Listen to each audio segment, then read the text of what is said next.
When is the last time you've seen a Morgan dollar on our show for under $79.95? It's been a while, but guess what? Tonight we have two special issue Morgan dollars, 130-year-old originals. Let's just take a look. 2 years tonight, 1889 and 1890. Now, when you look at all the numbers around this, and again, we like talking numbers, but it's not the only part of the story. I'm just telling you, coming from a numbers geek on coins in general, two big winners. But the other side is 100% factual, Allison. It's been quite some time since we've been able to bring out pre-1900 vintage Morgans for anywhere close to this price. Our regular price of late has been $79.95, and at that number, we're kicking butt on the industry. Well, tonight, this special deal we brought in gives us the ability to offer two different dates, a your choice opportunity at the price of just $69.95. Now, it is a your choice opportunity, which means one or the other, or both, or two of one, two of the other, however way you would like to purchase it is fine with us, and we encourage you to. At $69.95, our competition is at $147 for each of these. $69.95 is a great opportunity. It's the 1889 and the 1890. These are both Philadelphia minted Morgans. On the bottom of the reverse of the coin, above the D and the O in dollar, you'll see that there is no mint mark there because the Philadelphia minted coins do not bear a mint mark. Now, mintage figures do matter. Of course they matter.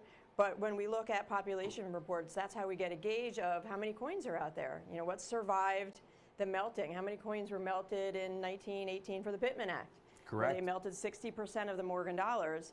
And we look at population reports from the grading services to see how many coins they've seen.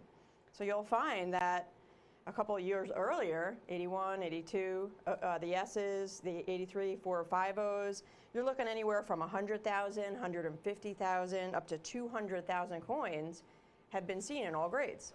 That's again over 35 years, and again, that number adds up to over 3.8 million coins, just NGC alone. So the Morgan dollar is a very, very popular coin, and those numbers are large, but then we break it down into individual coins, individual years, dash, mints, i.e., in this case, 89p, 90p. And that's where you start to see some differentiation, where 5 years earlier, you see coins that have populations, i.e., there's 150, 200,000 coins they've seen in 35 years. And then these two are just the opposite, which, not the head scratcher, but it just means, okay, that explains why I can't find them. So for 1889, they're reporting 61,000 coins. 2 years earlier, they reported 221,000 for 1887, and 1886 are at 156,000. Drops way down to 61,000 on 1889 and just 41,000 on 1890. So in the big picture, we're just telling you, if you add up all these Morgans in a row, and they're all beautiful from the 1880s, you're going to see stacks on the 81S and 80S, 82S, etc. You're going to see others that have these big stacks, all that sell for more money. And then these two, which are significantly rarer, not seen in the marketplace as often, selling for less. And that's a wonderful thing. Our competition has regular circulated coins, which are VGH, the fine 12s, which are just beautiful circulated coins, and they're north of 100. They have uncirculated coins, these exact coins in the exact same condition we're talking tonight, at the price of $147 and $154, respectively. That 1890 is a little bit rarer. Population reports prove it by 20,000 less coins. Pretty special stuff. Regardless, you're looking at about 0.25% on both of these coins that have been seen out of the entire mintage figure, which goes to show us what has survived throughout the years. Something else to always remember is, and we have it to our advantage and disadvantage right now, it can go both ways, a plausible argument, both. Last year we had the 100th anniversary of the last Morgan dollar. That was one of the big fanfare events. They made 175,000 of 5 different Morgans, one for each mint, and then 200,000 peace dollars. Can you find any of those coins that were made last year on the open market that were lower than we had? Last night we had a old mint at $1.79. We haven't seen them lower than that anywhere on the airwaves, right? So when you look at that, then you go back 130 years. This is not a replica. This is the actual coins. It changes a little bit the tone. Now, some other ways of looking at this is just kind of get a snapshot of what's going on in history at this particular time, right? In 1889, we had one of the larger move west events that has ever happened. Now, 1849, the gold rush was the concept, and we all started moving west, but Oklahoma, land grab. The land rush was in 1889, okay? I think there were more people that showed up for that than there are coins known of 1889 today. History says about 50,000 settlers rushed to stake the claim on the land. Put their stake down, and that's their property, and we can begin our new life here in the Midwest, right? So you think about that. Coca-Cola. They incorporated in 1889. Then you have others like President Harrison, our 23rd president, is sworn into office. 1890s, a different turn of events, right? A little bit. We have the Sherman Antitrust Act, which basically says all these big companies controlling everything, not good. By the way, time out. Anybody heard of that in the last 10 years? Time out. Back to normal. It's something that was passed because business, state lines, fairness, all that stuff needed to be on the table, and it wasn't. We had 2 more states enter the Union, Idaho and Wyoming, so now we're up to 44.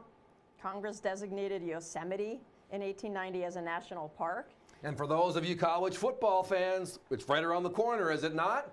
And the very first ever Army-Navy game was played in 1890. And unfortunately, if you're an Army guy, Navy won. But the bottom line is this. It was a whole different time frame than what we're seeing here today, right? No faxes, no cell phones, no computers, no internet.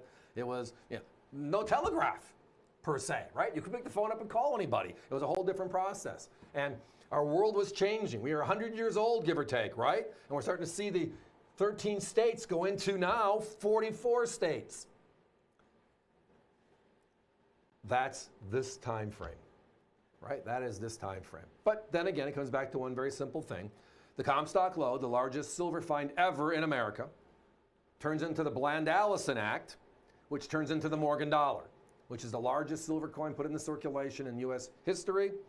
38 millimeters, 27 net grams, a beautiful coin. These are vintage originals. These are not medallions or remakes. Hey, these are cool. They look like them, but they're not them. These are them. Original 130-year-old vintage Morgan silver dollars. We're going to put a 1-minute clock up, please. $69.95 each. A lot of people buying pairs. That is great. You get the 1889 and the 1890 together at this great low price. It is your choice opportunity. Again, one or the other, both. Couple of one, couple of the other. And yes, there are no limits on quantity. Right now, there is not, right? At some point, very close, because the 90s are selling out a little bit faster than the 89s. The option might be if there's only one of them left, based on the number of phone calls we have coming in, etc. If you have one of these left because the other one's sold out, just say okay and join us with the coin. Because again, at $69.95, under $70 for uncirculated Morgans. Our competition has circulated coins of the same years, same mint, Philadelphia, for over 100, and they're selling the same coin you're looking at. For $147 and $154 respectively. I love these vintage coins. I love it when there's more story to it. This one has a great story in history, but it also has a great story on mintage figures versus population reports, i.e., why can't I find these two? Well, that's the reason why. Thanks, everybody, but it is time to be moving on.